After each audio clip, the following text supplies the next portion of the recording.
Tinavi beijer.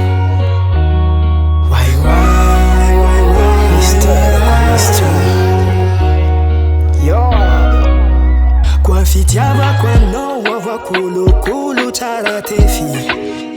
Maini tumbwi sanani sanandu saditi ulefi. Te azambo umangaya tia kufano abiti afangaro.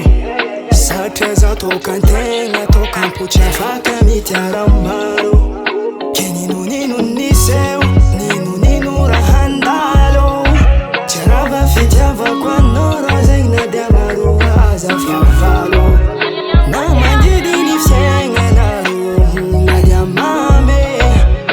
Ishkombola zawa roza udeti ala no zami. Natuka kuwano ni tuntulum pitiava ko.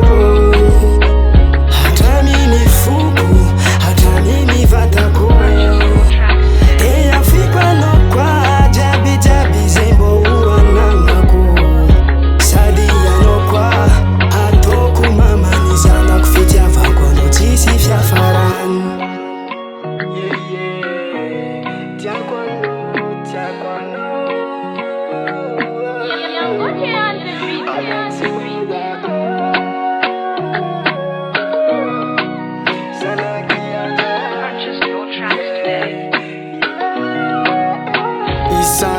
Sanandu chako no fonga mandrava kifenga ko. Satya sarampanga ino vyavi mafali nisenga ko. Satya antika